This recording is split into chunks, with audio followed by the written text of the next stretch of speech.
ETF index mutual funds నేర్చుకుని stock మార్కెట్లో రాణించాలనుకుంటున్నారా? వెంటనే ఈ నెంబర్కి కాల్ చేయండి.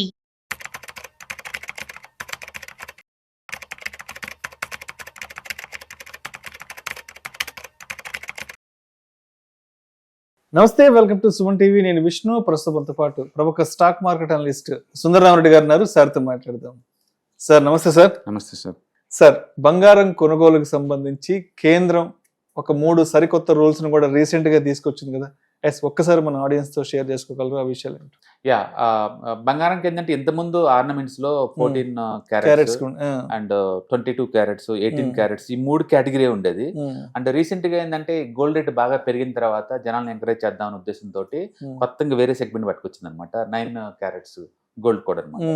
సో దీనికి ఇప్పుడు అంటే ముందు రోజుల్లో కూడా ఈ గోల్డ్ రేట్ బాగా పెరిగింది కాబట్టి 9 క్యారెట్స్ అంటే మిగతా దాన్ని వేరే సిల్వర్ కానీ లేకపోతే నికోలియం కానీ నికోటిన్ లేకపోతే లెడ్ గానీ వాటిని యాడ్ చేసుకుని వస్తుంది అనమాట. మామూలుగా అయితే ప్యూరిటీ అంటే 24 క్యారెట్స్ కదా, అందరూ అఫోర్డ్ చేయలేరు కదా. 24 క్యారెట్స్ గోల్డ్ స్ట్రాంగ్ రాదు. దాంట్లో 2%, 4% కాపర్ గానీ లేకపోతే కేడియం గానీ వాటిని యాడ్ చేస్తారు. దాంట్లో చేసినప్పుడు ఆ స్ట్రెంత్ వచ్చింది అనమాట గోల్డ్ కి. అయితే ఇప్పుడు మరీ వచ్చింది 9 క్యారెట్స్ కూడా వచ్చేసింది. కాబట్టి ముందు రోజుల్లో 1 గ్రామ్ గోల్డ్ అట్లా 9 క్యారెట్స్ గోల్డ్ కూడా అవైలబిలిటీ అనమాట. అండ్ హాల్మార్క్ కంపల్సరీ కాబట్టి గ్యారంటీ ఉంటుంది, అదొకటి. అండ్ ఈవెన్ సిల్వర్ కూడా సెప్టెంబర్ 1 నుంచి ఆల్రెడీ కంపల్సరీగా హాల్ మార్కింగ్ పెడుతున్నారండి. అంటే ఈ హాల్ మార్క్ ఏంటంటే ఆన్లైన్లో మనం కన్ఫర్మేషన్ చేసుకోవచ్చు అనమాట. ఓకే. అండ్ రెండోది ఈవెన్ పేమెంట్లో కూడా కంపల్సరీ చేసి పడేసింది. 2 lakh ప్లస్ వర్తగల గోల్డ్ కనుక్కుంటే పాన్ కార్డ్ సబ్మిషన్ కంపల్సరీ. 2 లక్షల మేరకు కొంటే 10 lakh వర్తగల గోల్డ్ కొంటే పాన్ కార్డ్ తో పాటు ఆధార్ కార్డు కూడా సబ్మిట్ చేయాలి. ఒక క్యాష్ బెట్ కొంటే కనుక 2 lakh వరకే యాక్సెప్ట్ చేయాలి. అంతకంటే ఎక్కువ యాక్సెప్ట్ చేశారంటే ఈక్వలెంట్ పెనాల్టీ వేస్తారు షాప్ వాళ్ళకి. సో అంటే ఇప్పుడు 2 లక్షలు మాత్రమే క్యాష్ పేమెంట్ చేయాలి, అంతకంటే ఎక్కువ అలౌ చేయట్లేదు. ఎప్పటి నుంచో ఉంది, ఇప్పుడు మళ్ళీ కొత్తగా ఇంకోసారి నోటిఫై చేసింది అనమాట. సో మొత్తానికి అయితే 2 lakh వరకు pan card compulsory submission. 10 lakh worth gold కొంటే మాత్రం పాన్ కార్డ్ తో పాటు Aadhaar card compulsory. And cash మాత్రం 2 లక్షల లోపే అలౌ చేయాలి. ఈ రూల్స్ పెట్టింది అనమాట.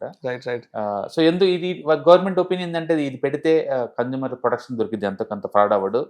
రెండోది బ్లాక్ మనీ ఎంతకంత కంట్రోల్ చేసుకోవచ్చు, అంటే మార్కెట్ని ఎంతకంత రెగ్యులేటరీస్ కంట్రోల్లో ఉంటాయని చెప్పేసి వాళ్ళ ఉద్దేశం అనమాట.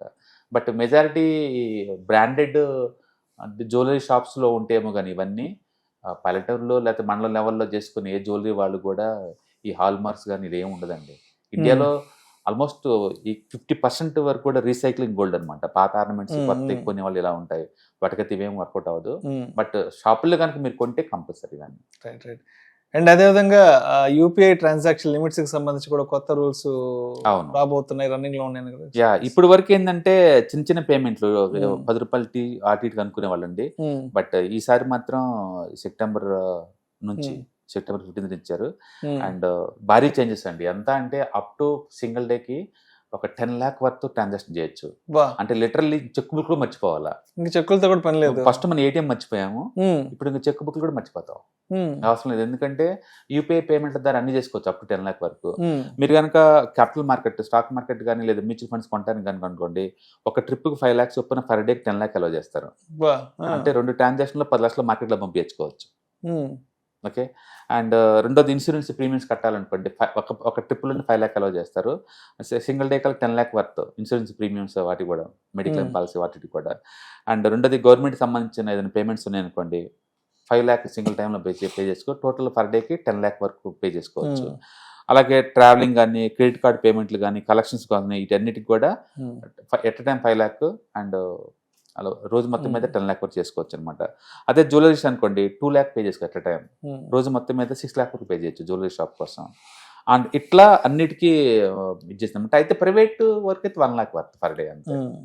పర్సన్ టు పర్సన్ అయితే మాత్రం 1 lakh per day, at time కూడా మాక్సిమం 1 lakh అలౌ చేస్తుంది. బట్ రిమైనింగ్ మాత్రం బాగా పెంచింది. కాబట్టి మెజారిటీ టైం మనం చెక్లు వాడేది ఇన్సూరెన్స్ పేమెంట్ కి, ఈఎంఐకి, లోన్ కడటానికి, అంటే క్యాపిటల్ మార్కెట్ కి వీటికే వాడతాం. కాబట్టి వీటి వరకు అయితే పర్ డే 10 lakh వరకు అలౌ చేస్తున్నారు at a time. And 5 lakh allow చేస్తున్నారు. That's great. అండ్ ఇప్పుడు దాకా ఏంటంటే మనం క్యాష్ కోసం ఏటీఎం సెంటర్కి వెళ్ళేవాళ్ళం, అది మర్చిపోయి చాలా సంవత్సరాలు అవుతుంది. అండ్ ఇప్పుడు లేటెస్ట్ కంటే మనం చెక్లు వాడేవాళ్ళం 5 lakh 10 lakh. ఇప్పుడు ఇంకా అది కూడా అవసరం లేదు. ఇట్స్ వెరీ గుడ్ అనమాట. ఎందుకంటే మన మనీ మనం పంపించడానికి కోసం కూడా పెద్ద క్యూలో నిలబట్టాలి, బ్యాంక్ వెళ్ళటాలు, చెక్కులు దాటాలు ఇవన్నీ ఉండేది. బట్ ఈ డిజిటల్ పేమెంట్స్ వల్ల ఏంటంటే ఈజీ అవుతుంది. ఇంకోటి కూడా ఏంటంటే మనం సంపాదించే ప్రతి రూపాయి ఇప్పుడు అకౌంటబుల్, ప్రతిదీ వైటే. వైటే అవుతుంది. కాకపోతే ఒకటండి, గవర్నమెంట్ వాళ్ళు కరెన్సీ ప్రింటింగ్ కంప్లీట్గా ఆపేయాలి.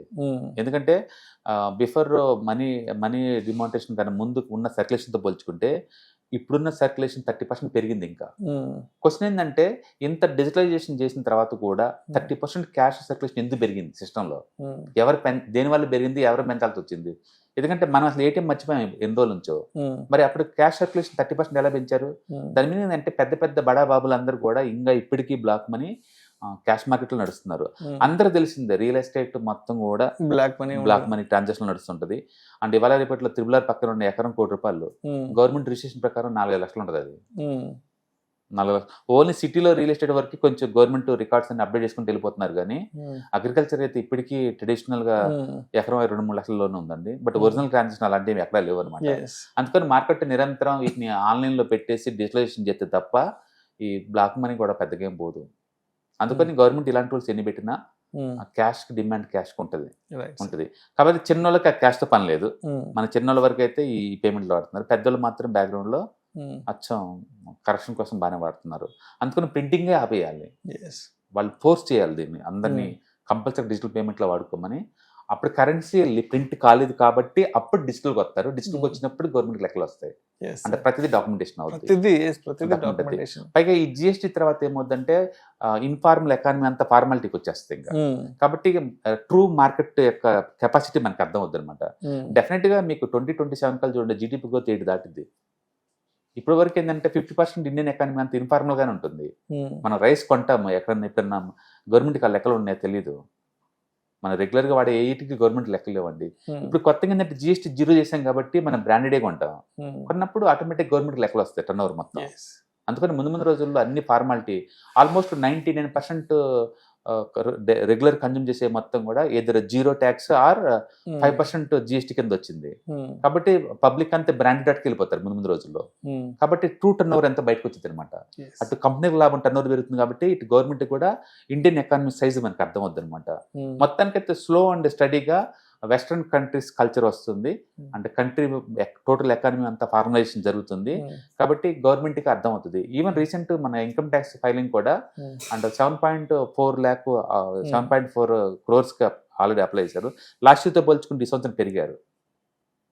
అంటే రాను గవర్నమెంట్ కి అకౌంటబిలిటీ పెరుగుతుంది అన్నమాట. రాను మేబీ విత్ ఇన్ 2 years కల్లా డెఫినెట్ గా 10 crores వస్తుంది income tax filing. That is the very big population than the entire western countries. మీరు లండన్తో టోటల్ జనాభాతో పోల్చుకున్నా, ఫ్రెంచ్తో పోల్చుకున్నా, ఇటలీతో పోల్చుకున్నా, మీరు మాట్లాడుకున్న ఏ వెస్టర్న్ కంట్రీతో పోల్చుకున్నా సరే ఇండియాలో ఈ ఐటీ ఫైల్ చేసే జనాభా చాలా ఎక్కువ. అందరు ఏమంటారంటే 145 crore పాపులేషన్ ఉందనే కానీ ఈ ఐటీ కట్టే వాళ్ళు ఎంతమంది ఉంటారు? జస్ట్ 7 కోట్లే కదా అంటారు. But that 7 crores is very big population compare to any other western countries తో పోల్చుకుంటే. కాబట్టి డెఫినెట్ గా కంట్రీ యొక్క ట్రూ పొటెన్షియాలిటీ ఇప్పుడు లైన్ లోకి వస్తుంది. అండ్ అందరూ అంటున్నట్టు జీడిపి గ్రోత్ 6.7 కాదు, డెఫినెట్ గా +1 యాడ్ అవుతుంది జిఎస్టీ పుణ్యం అంటూ. అక్కడ తగ్గించింది ఓన్లీ ట్యాక్స్ మాత్రమే కాదు, ఎకానమీ మొత్తాన్ని ఇన్ఫార్మాలిటీ నుంచి ఫార్మాలిటీ పట్టుకొస్తున్నారు అనమాట. కాబట్టి ఆ సైజ్ యాడ్ అవుతుంది ఎకానమీలో, డెఫినెట్ గా +1 యాడ్ అవుతుంది. Right sir, right sir. Thank you sir, thank you so much. October 12వ తారీఖు మీకు దగ్గరలోని సిటీకి వస్తున్నాం. వైజాగ్, తిరుపతి అండ్ నెల్లూరు ఈ 3 సిటీస్లో ప్లాన్ చేస్తున్నాం. సో మీరు ఎవరైనా సరే స్టాక్ మార్కెట్ మీద passive income as well as active income కనుక ETFs, index funds and mutual funds ద్వారా ఎర్న్ చేద్దాం అనుకుంటే ఇది మంచి అవకాశం. సో మీరు ఎవరైనా సరే మీ దగ్గరలో సిటీస్ వాళ్ళు కనుకుంటే కనుక కింద స్క్రోల్ అవుతున్న నెంబర్పై పింక్ చేసుకొని మీరు సీటు రిజర్వ్ చేసుకోండి. సో ఇంతకుముందుతో పోల్చుకుంటే ఏంటి, ఇంతకుముందు మనం ఓన్లీ ఆన్లైన్లో తీసుకునే వాళ్ళం. ఇప్పుడు దాంతో పోల్చుకుంటే ఇది క్లాస్ రూమ్ ఎన్విరాన్మెంట్లో అనమాట. సో 1-to-1 ఇంటరాక్షన్ ఉంటుంది కాబట్టి మోర్ ఎఫెక్టివ్గా ఉంటుంది. కాబట్టి ఎవరికైనా ఇంట్రెస్ట్ ఉంటే ఈ 3 అసెట్ క్లాసులు నేర్చుకుందామని కింద స్క్రోల్ అవుతున్న నెంబర్పై పింక్ చేయండి. Thank you.